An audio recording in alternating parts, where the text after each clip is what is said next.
Hello, everybody. How are you all? Guys on the Wisdom and Facebook, YouTube, Twitter, and Clubhouse. I hope you are all doing well. And I'm going to talk something very special that I came across. It's about uh, neurocognitive rights, cognitive liberty. No? Anyway, this is Dr. Rao Kulusu. As you know, I'm a physician and also a yoga practitioner. I'm also an informatician. So dealing with the brain had been a lifetime thing for me. So encountering dementia patients and encountering yogic people who have very sharp intellect at the late age and understanding how they maintain the um, that yogic lifestyle with the mind concern and how they keep their thoughts, how they clear them, and all that.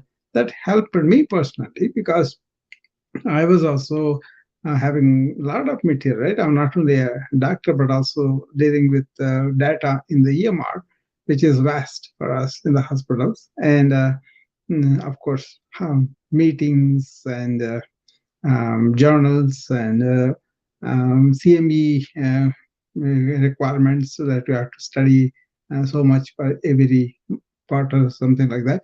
And so much information was really was thrown at us because you want to do it well, because some of the professional requirements, some of the interests and all that. I also attended a lot of rooms on the Clubhouse, different topics, and it's a good basically out of interest. But then I need to get the efficiency of thought from the Hi, Sonia. And Hi, Dr. I'm glad you came today because I'm going to talk something special. Okay. So I think you will like it, Neslia. So uh, I'm going to talk about uh, cognitive liberty because these new technologies are going to are invading that. So I'll talk about it lately. So I was telling them how I came to the issue of mind, where I saw the dementia and also I saw the sharp minds of the yogis.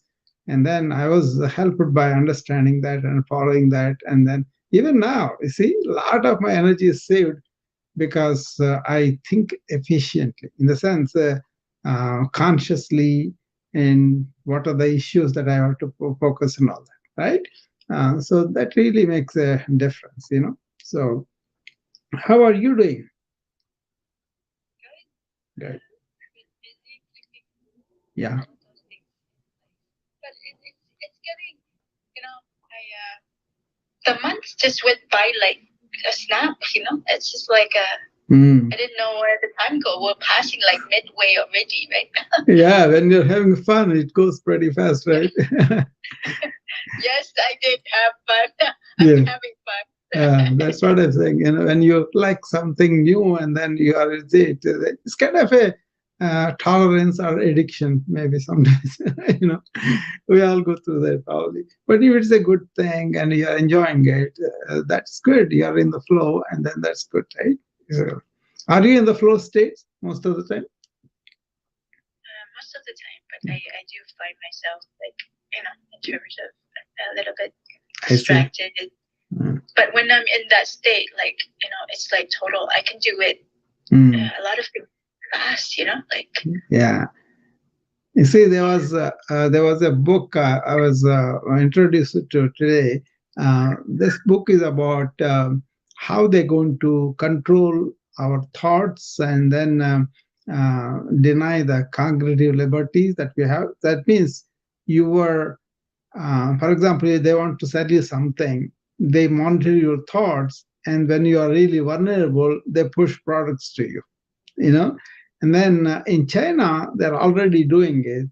They monitor your thoughts, and then according to that, they punish you or they reward you, something like that. It's going on right now, even in the criminal justice system, also they're using it to control the prisoners. The same thing is buying over to the regular people. That's what they were talking about. And they want to, that's the topic. I said they're very excited because I knew some of that is not all right. We know about it, but then which form it's going to come and what are the government solutions would be, that is what we are talking about. Are you aware of that, Zania?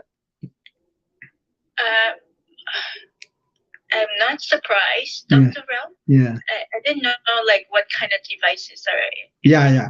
There is a hat that they have come up with, and if you wear the hat and you are driving, they will monitor your sleepiness, your lack of alertness, or your excitedness, whatever. So they kind of have a scan of your thought process, and then according to that, they control you. You see.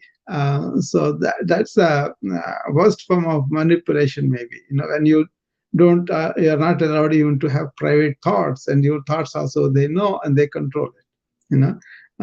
Kind of scary, right? That kind of thing.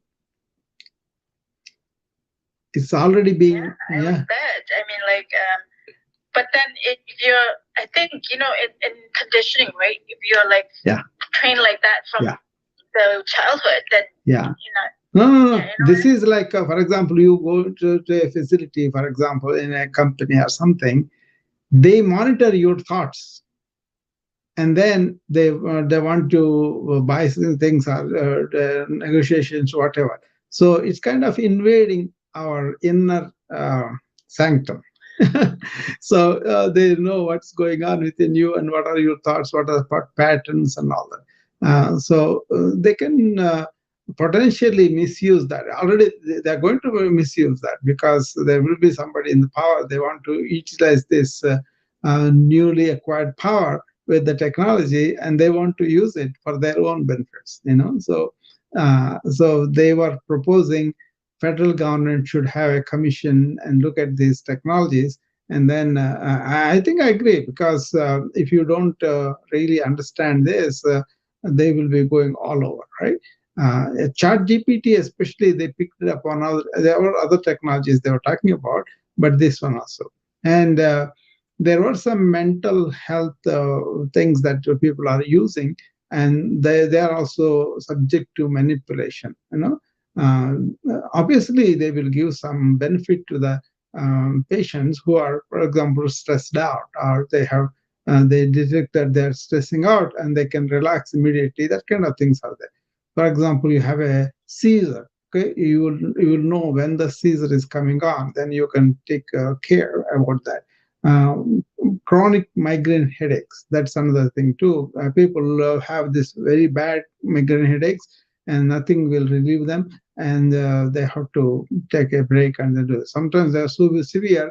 If you are driving a truck or something, then you can pose a injury threat for the public too. So those kind of things that were there.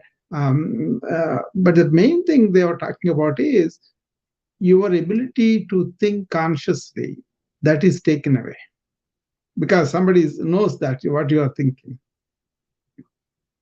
completely. Yeah. It's interesting. I know with China, it's a more direct approach, right? They are doing it already. They are already doing it. They are already, they kind of monitor the people. Actually, they install something like a device on the top head or something, not into the body, but then they wear it on the top of it. Then they go. Then they monitor whether they are working with enthusiasm, with passion, with complete commitment or not. Even so, that is like a not only subliminal intimidation by sending some of the things, but also the other way too. It's kind of they're doing it, I believe, in China, because they have a lot more data. They have more facial recognition data, so they know the workers much better than we do here. And also, rates are much better here, but then once they are doing that, other nations will take up too. Suppose we go to an unsuspecting nation, and then we kind of traveling, for example, we can get into trouble just because you're thinking. So that kind of thing. So anyway, this is something, a subject that has been around, and I was interested in that. But more data is coming out of that because of it. Any questions on that, then, Tanya? Yeah. Don't you like? I know with I just mentioned, right? Yeah. China knows, like, in terms of like direct method, they do it, but us is about conditioning from childhood on. Yeah. In many ways, it's the same thing, right? This is more like that's a chronic conditioning, but this is like a manipulating while you are having the thoughts. You see, the same thing. You have a thought police now. Is that's what? Exactly. That's a good word to use. Thought police. This is the, which is like going towards like the want to go towards the utopia kind of society, right? Yeah. Where then it's not totally like utopia. But, would you allow them to implant a neurotransmitter on you? I don't think there was a choice. Nobody would choose that, I don't think. But I think they are at the stage where they will give you a choice because they cannot do unnecessarily. But then, would you like to have one? Elon Musk was talking about having a chip installed in your mind. Yeah, that is the next stage. Yeah, and because of other sciences advancing so highly, right? But that chip might not look like a computer chip, but it's actually bio type of chip, right? So it'll be it is a chip as it is, but then there is nothing bio. Just because it is installed in you, it becomes biochip. But it is actually a microchip, and that is going to be installed because what they're saying is you are controlled by all the algorithms, and now to control your algorithm, you wear this chip. I was thinking I would never allow them to put a chip in. They have to put me in a jail probably to put a chip into my mind, because I am consciously thinking now. So why do I have to have another agent controlling me? So I preach that, right? I tell them, people, don't think, otherwise be silent. When you have to think consciously in the moment, here and now. And that kind of control is given away, Sanya. I think lots of peace of mind will be taken away because somebody else will control the chip, and that's a problem. So by definition, as a yogi, I'm against putting any device on my body unless until it is really needed. Like for example, I hear very good now, I see good now, but if I need some assistance for that, I don't mind wearing something like that for the function enhancement. But for the brain, I think I would say, okay, be careful. You don't want to. I wonder what Ivy and Nazli have ideas. You guys want to come up? Please come up. We're talking about cognitive liberty. I'm sure Ivy is interested in this. So I'll invite her to come up this way. And Nazli also, if she wants to come up, they can come up. You're welcome to. Yeah, both are. Can they just open up and then just come up or no? Yeah. So Nazli, you are listening to this. What do you think about the cognitive liberty taking away?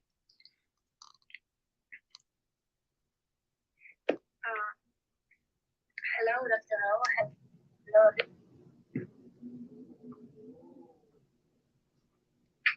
We are not in a situation that in the future we have cognitive liberty. Yeah. And I think even in the case of the crime, if someone yeah, the technology is already here and is being employed, and they're using it to control, whoever is. For example, you are going on the shopping, they monitor your thoughts, and then when you are really vulnerable, they push the pitch to you, and they make you kind of vulnerable to buy what they want you to buy. That is what the companies are doing. That's why they are saying cognitive liberty legislation should come. Congress should enact something like that. I think this is going to be a big public debate, and then more data will come. And I have some resources I'm going through now. There will be more material. See, for me, mind is really something very personal for us, and we can handle it ourselves. I don't want these people to control that. But that they have more chances, more um, occasions, and more opportunities to control us. That's the last thing. They are going to take away that right also. That kind of thing. So anyway, I don't think they are trying to calm our mind, but they are trying to gauge and monitor your thoughts, and then take advantage of your vulnerabilities, or your predilections, or your preferences for their business sake. That's why that's kind of very unacceptable to me what they are going to do. They are doing it already. But will the government provide some liberties? That's the discussion now. So Yeah, sorry, I fell out of the house because of a glitch. I think it's the lack uncontrollable situation. Like everyone wants to create something, and it's getting out of control. So it is. One thing could be like if. I think you have that matrix, like Nancy. You're cutting off, but you can hear you, but you're cutting off in between. Is it better now? Is it better now? Yeah, you are. I was thinking if someone commits a murder, but just by connecting her brain to EEG, they could just see if he had committed murder or not. Like there's no necessity to talk anymore. Yeah, yeah. Anyway, I think we still have a lot of areas of mind and brain to explore, even though neuroanatomy, neurophysiology has come a long way. There are still certain states of consciousness or states of thoughts, they are still mysterious to the Western culture. Some of the things I learned about it are mostly into the realm was my personal interest, and then later on brewed by me being a physician and wanting to understand my patients' erratic behavior and all of that, right? But then that has evolved into where I could counsel them when they are having problems related to the thought. For example, overthinking or information overload, overwhelm, stressed out because this constant voice in the mind, or people who are depressed because they are like that, and then people who are put in positions where they had to use a lot of information and that's affecting them. There are so many ways mental health is deteriorated because this attention span is taken away by this invading. That's a big focus anyway. How they want to take away your attention, that's also a liberty that people want to fight about. I think that's a good debate we should have. I think we are having the debate already because this is already introduced. So any questions or anything, Sonia? Any other issue? What is going on with your calming the mind? Are you able to do that? Yeah, I'm more like in terms of management now. I'm becoming more conscious of it quickly if I'm not. So it's kind of good to then pivot, Okay, good. So it helps me this way. Yeah. And in terms of calming the mind, it just for me now is about getting things done, right? Yeah. No, the test is very simple. Like I always say, just check whether you are present or not. You see, if you can do that most of the day, then you have succeeded. Then you will be able to use the mind as you want and all that. But then if you go to some room where people are arguing and you also got caught up in that, and then you lost your presence, and then you're kind of coming and without knowing, shouting or whatever. That is the problem, right? But cool heads, no, most of the time we can resist. Sometimes we may lose, but most of that's the practice, right? So check yourself, am I in the present? So I have this relative in India. They are going through this health crisis. She's actually my sister's daughter. Okay, her husband had this major bleeding into the brain, and he has stabilized with the bleeding, but he's on ventilator. They're struggling to get him out. So because of the serious situation of the condition, I got involved. So I was talking to them. I told them, take every day one at a time. That's easy to say, but suddenly if you want to develop that kind of mental attitude and keep it in the present, in the presence of such a big tragedy, and so many people are coming, so many people are saying things and all that. Right? In India is much worse. They will never leave you alone. All the relatives and friends, they come all sorts of inopportune times, because there's nothing like here calling the guy. Maybe some people, but most of the people, right? So a lot of interference, a lot of data, a lot of inputs. They come from without asking for them. Okay, so these people, they are trying to recover, and then they're dragged back into what happened, how it happened, and all of that. So that itself becomes very tough for people to handle, because as it is, the medical condition, they have to pay money upfront. So the money, I think they're paying 100,000 rupees every day for the hospital, and their insurance carries only so much. That's also recent. Before there were no insurance. Also, everybody has to pay cash. And now they are kind of pay through the insurance a little bit, but still they are putting a lot of money in there. So all those stresses are there. So I told them, put up a slide with you. What is called, I use that. It says AIP. It signifies, am I in the present?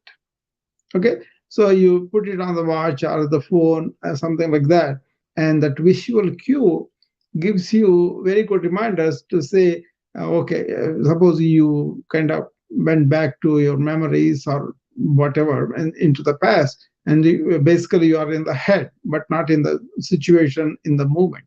Then looking at that picture brings you to that. So that is something I suggest to people to use it in the beginning if you don't have that presence all the time. And then if you are in the present, then you will be much, much less reacting to all sorts of ideas in the mind. You'll be really attentive to what is happening with you. That's what I suggested to them. I sent them the slide also. It was there with me. So I sent them slides. So now both the daughter and his wife, they both are being in the present every day, taking it as it comes, that kind of thing. It's not like they're doing something wrong, but it is a kind of unnecessary worry, unnecessary anxiety. When you really worry about things that happen, that's the worry. But if you forecast something unusual, and you are thinking of all bad things that could happen to you, and that is the imagination going into the future, that is the anxiety, right? So both those things can be limited if you are somebody who is always kind of in the present and stable as much as possible.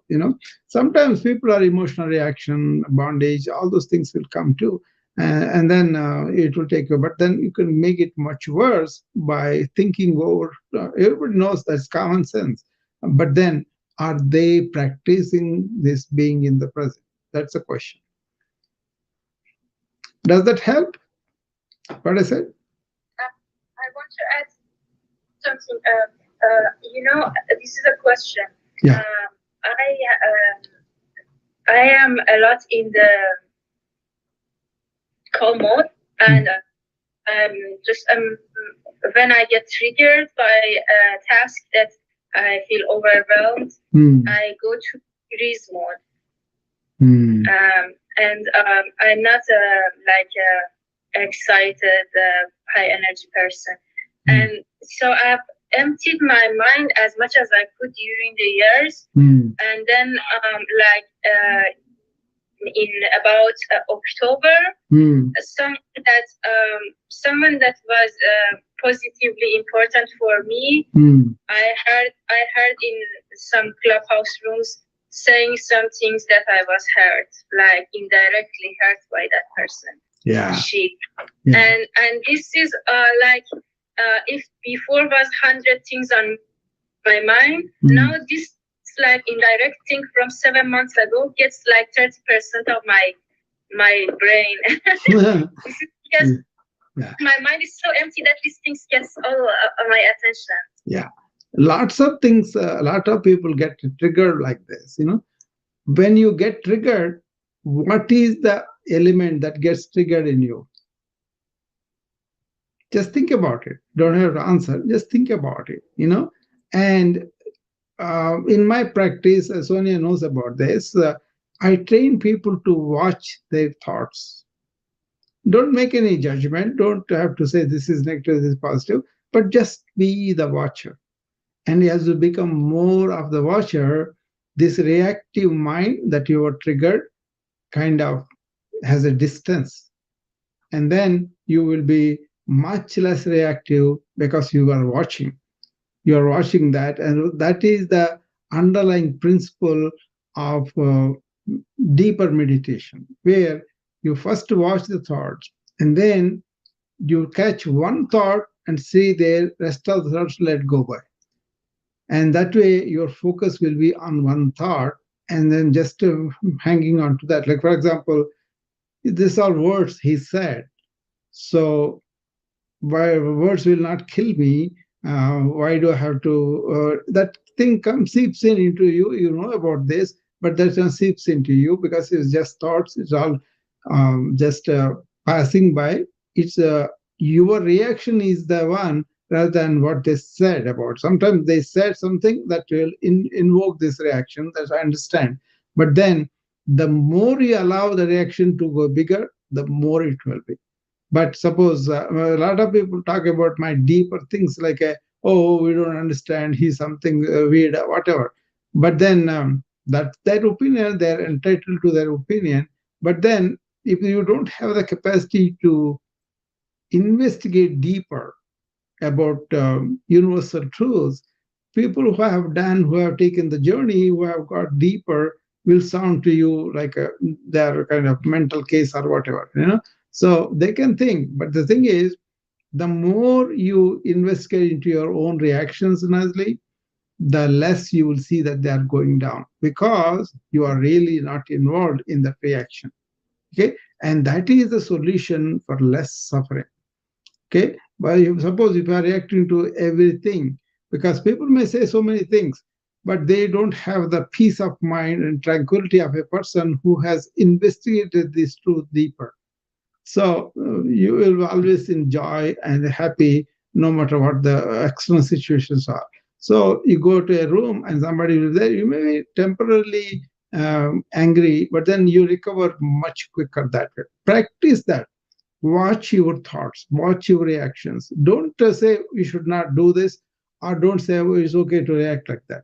Just trying to be watching the thoughts, practice in the morning, and then through the day, I use, when I come to these clubs and meetings and all, I use it like a lab where I can see myself how I am. Sometimes, very rarely, I lose. I think one time I lose. I think Ivy also there in that room.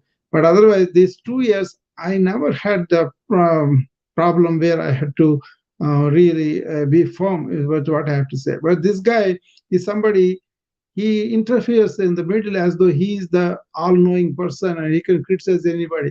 He doesn't give a chance for people to complete. He's kind of superiority feeling. He kind of thinks only Europeans know everything. That kind of problem. But that is his problem. The moment I watched how I reacted, it went down. That is the advantage. Did you understand? Yeah. May I ask you a question? Sure. You're a doctor, so if I was a doctor, like I could not, I didn't have the capacity. If I was a doctor, I would every night that I go to bed think about the wound of a patient during the day. Yeah. But how was it experience? Did you like every time you go to bed in the past 30 years thought about a wound of a patient? No, it is progressively attained. You see, it took a long time to understand the mechanics of the thought and the perspective of the Easterns, how they were doing. I was brought up in a Western way, right? So I also was more like a cognitive, logical, all that. So to understand this conditioning, getting rid of it, and practicing yoga really helped me. And then once I got the breakthrough, I progressed pretty quickly, but before that it was very, very difficult. At one time when I was told about you got to silence your thought, I didn't understand that at all. I thought, what is this? Thought will go on its own, how can I do anything? But as I learned, as I understood, as I enjoyed that deeper bliss, Nazli, that became much, much, much easier. And then now I say, I'm in bliss. Really, I feel happier and calm and quiet in most situations. Yeah, there are so many situations happen, right? But then I am kind of not react that easily. So that helps me a lot. I don't think because I'm the doctor I'm doing that, but because I was exposed to this deeper philosophies. Those are the ones that taught me, not the modern education. So even in India, most of this is westernized country there also, but there is that availability of this ancient wisdom. You just have to dig it. You have to take interest. You have to go and investigate yourself. That I did. So regular, if you take a regular people like my family or other people, they have no foggiest idea about what I'm talking about sometimes. But then the moment I handle difficult situations, then they know what's the value of this having our thought under our control. No, Dr. Rao, the practice that we're doing, like it's kind of like a mindfulness practice, but then if you look at, combination of mindfulness and emotional intelligence, right? That's understanding not only ourselves and, those kind of two things that apply to each other now makes it more like enjoyable, right? Because then you are aware of where your emotions are and how you can kind of enjoy it more fully, right? True. But then I don't divide them into two components, Sanya, because only one brain we have, right? And then one heart. The thing is, if you have two active cognitive element, then your empathetic feeling of the heart is drowned. That is what's happening for most people. Okay, so they won't be empathetic unless it touches them personally, like children are children, but then they respond to their own child one way, where the other child other way, like that. Their own sex one way, the other sex in a different way. That kind of division is there. So it's a question of what element, cognitive or your emotional heartfelt are dominant. If the heartfelt thing is dominant, then you can use the cognitive effect, but then you will be more quickly empathetic, quickly loving, and then you kind of take it easy. There's a deeper thing though. You remember, I always say, you are not your body mind, you are that inner spiritual self, right? And that inner spiritual self is only one, and we are all in that one energy. Once you grasp that, then it is highest emotional intelligence, because you are the next person. I mean, scriptures have said that, Christ has said that you are your neighbor, right? You have to keep like that. Each religion said that. In ancient also they said Vasudhaiva Kutumbakam, we are all in one family, that kind of thing. But you have to just not repeat the words, but you have to really experience that feeling and then allow it to happen during the life's encounters. Then that's why we always say, take your mind and put it in the heart and establish it there. That means you're thinking through the heart rather than actually, this is the latest finding in the cardiology. If suppose you have some reaction from the mind, right? Actually, it comes from the heart first. fraction of second. First it comes from the heart, and then mind takes it and improves. That's the latest finding. So is the brain in the heart or heart in the brain? That's the question that we always had, right? But now conclusively we know it is the heart that sends everything, actually.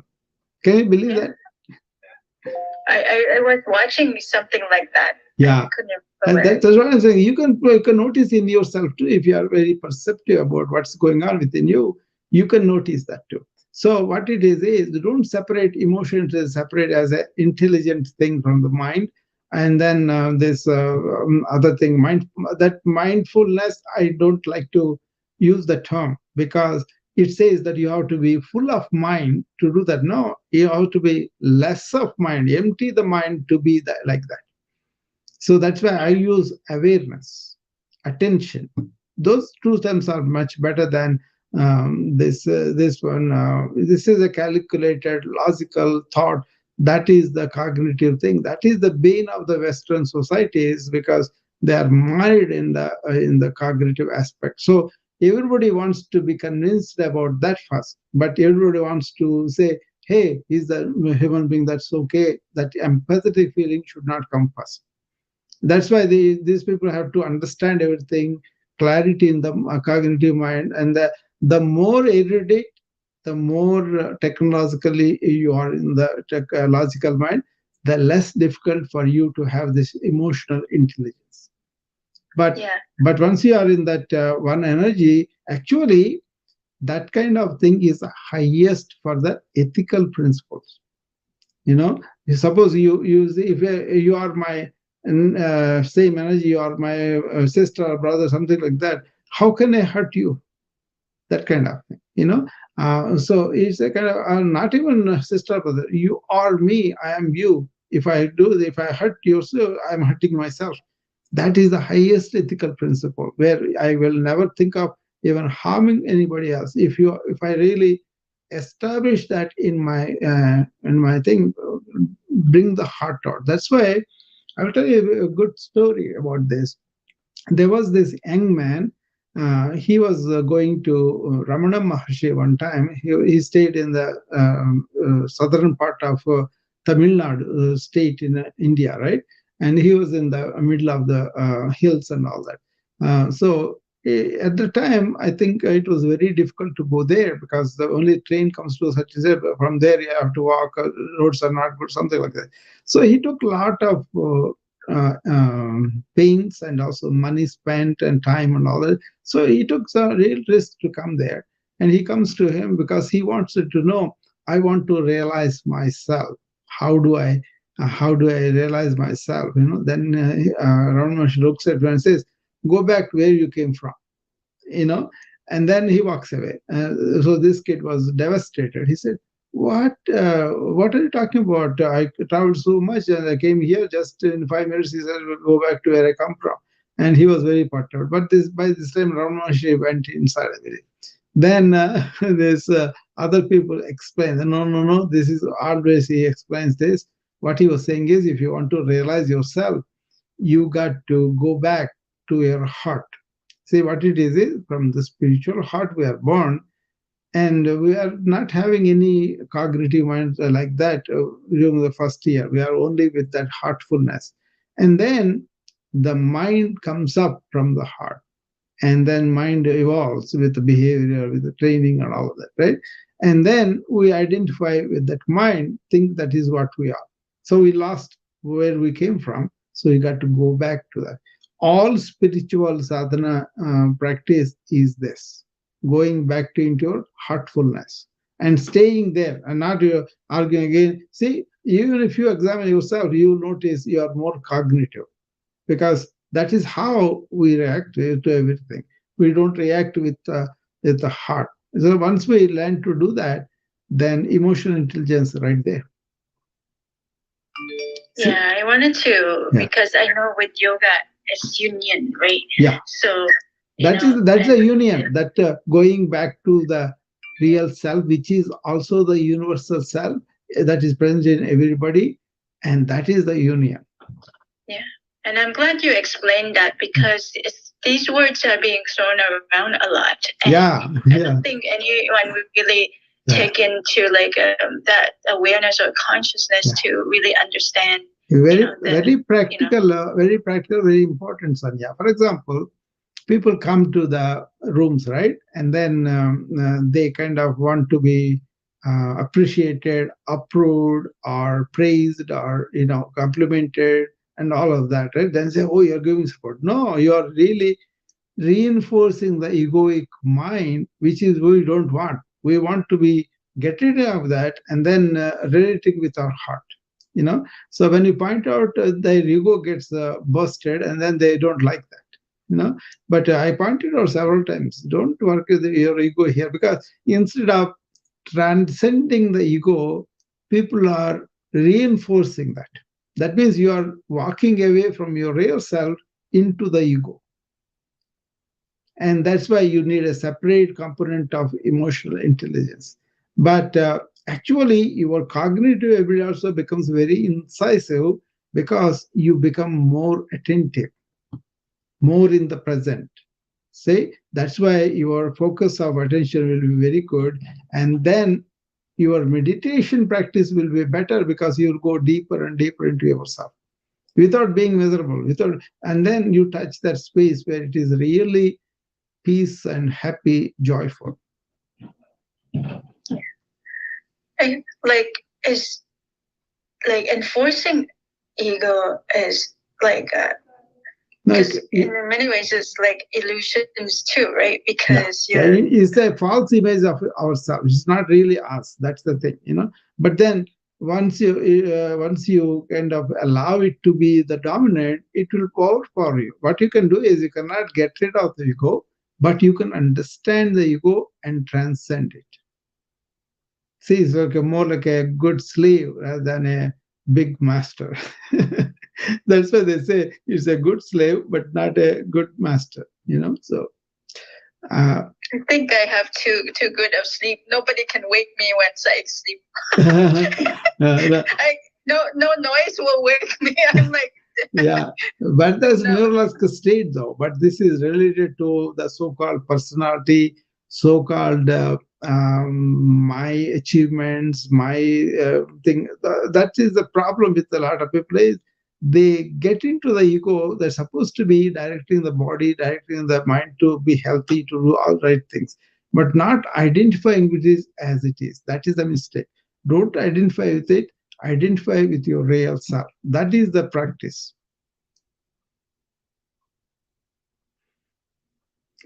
You can see that some of our friends are technically excellent. They have the skills and all of that, right?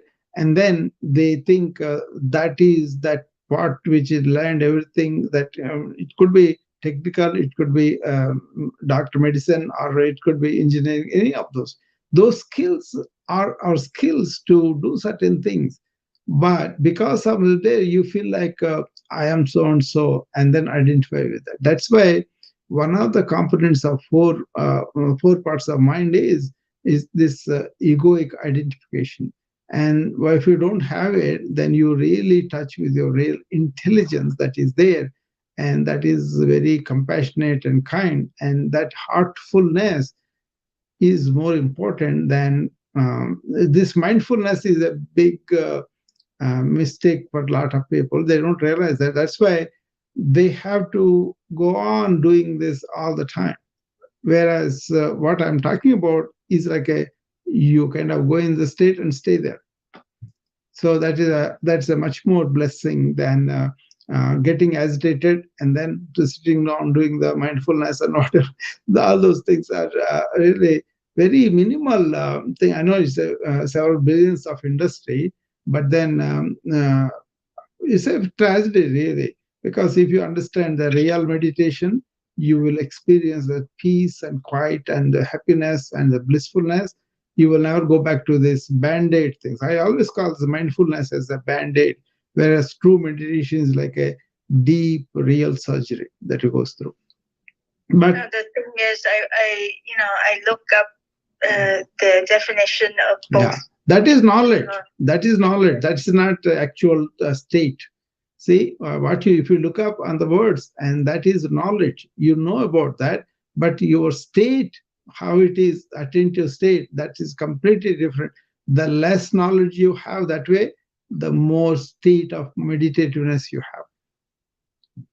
Yeah, I was trying to understand, Yeah, that's fine. Understand, but afterwards, allow this understanding to come through. Understand, fine, but then people, they're happy to repeat the understanding of the words, but then they have to check with themselves whether that state, what they're describing about, is there or not. Nobody can say that. I cannot say inside you. I can only tell you about it, but you have to walk and you have to do that, and then you'll experience. Yeah. That's why emotional intelligence is inherently with us, okay, as human beings. But then we get covered by all these thoughts, all this ego, all this personality, all these achievements and all that. There is a beautiful saying, Sanya, I heard it, I caught it, and I never let it go. So suppose you are a devotee of any god, right? Jesus or whoever it is.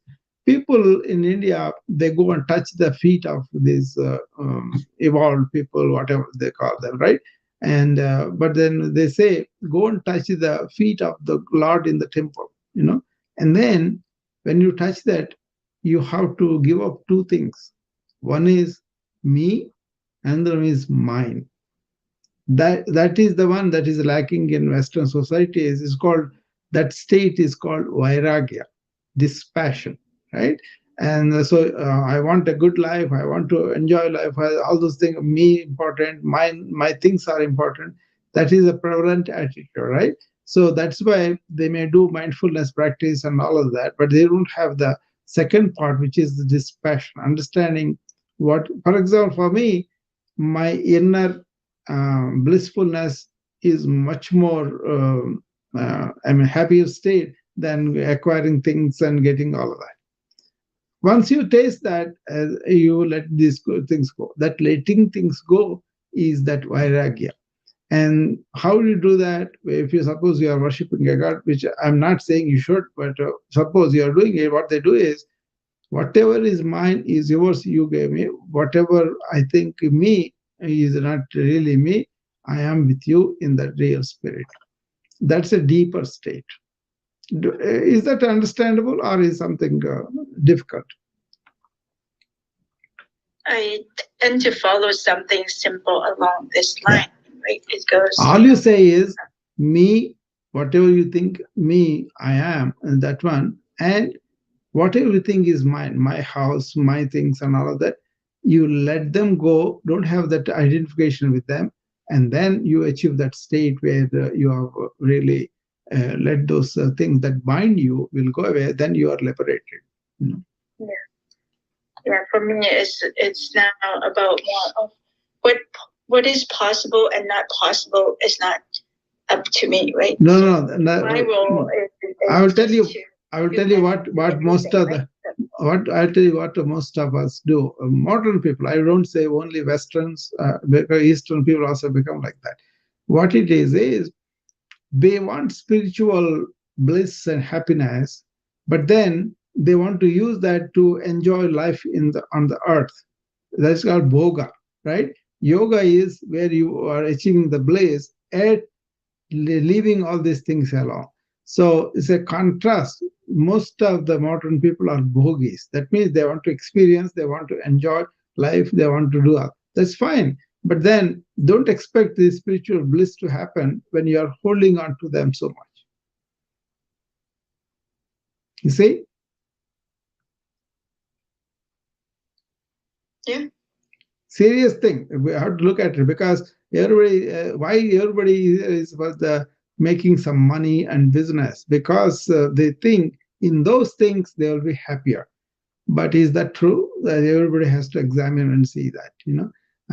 For some needs, money is okay, but then beyond that, because I will have so much money, I'll be secure, I'll be happy. Those are the myths that were there.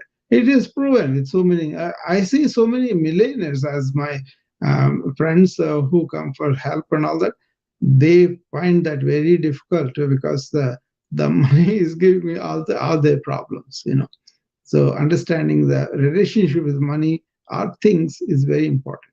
People who can easily give it up for the sake of whatever spiritual deity or whatever spiritual thing that they believe, they become really happy down the line. Very few, but they become very happy. You know. Anyway, I started with the cognitive liberty, and then we went into these other things. But then, let me say to people who there are some people on the wisdom app too. Maybe there's some new people.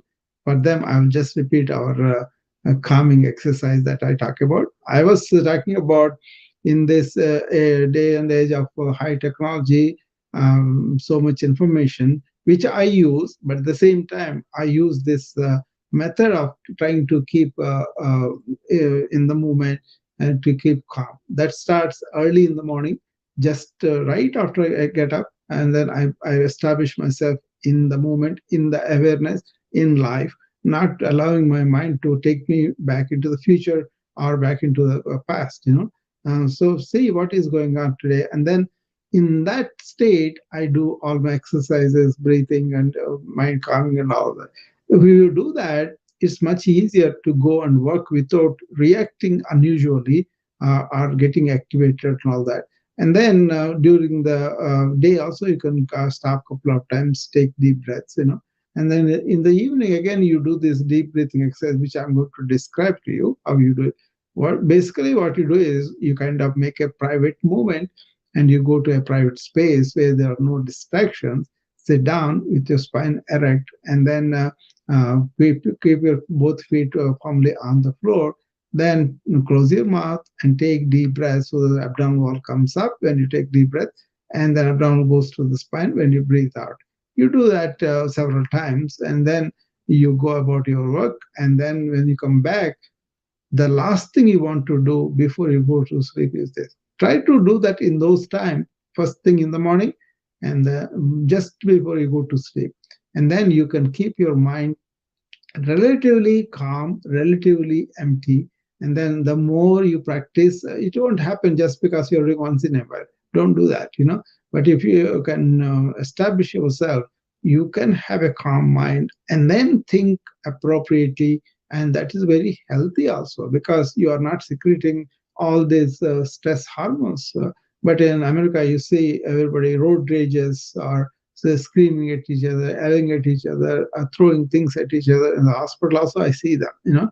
But the people who are calm and dignified and doing things, they do a very good job.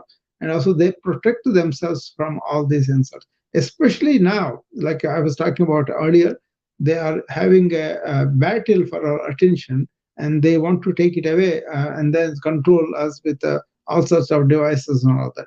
I think you don't need that. What you need is you have to understand what this can do and protect ourselves with the simple things that we can do in life.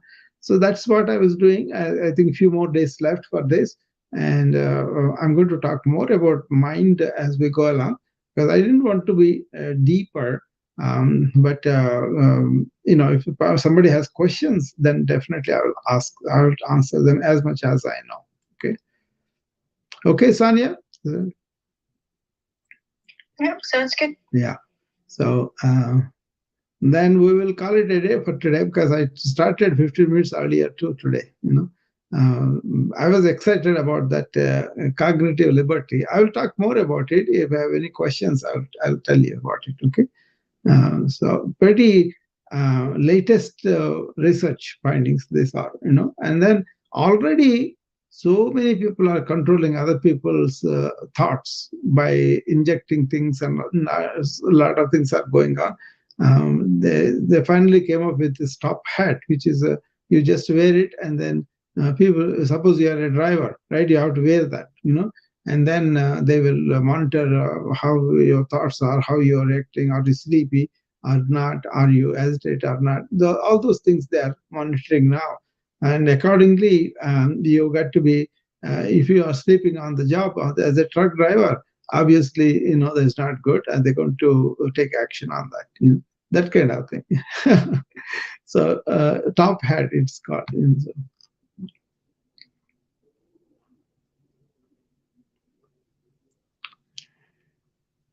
Okay, anybody on the wisdom app want to come up? I don't know whether I have any questions or not. Okay. Sanya, you are also there. Okay. All right, Sanya, we will take leave now. I don't think anybody is coming up there. So we will talk tomorrow. Okay. Okay. Bye, Nazli. Have a good night. Bye. Bye-bye.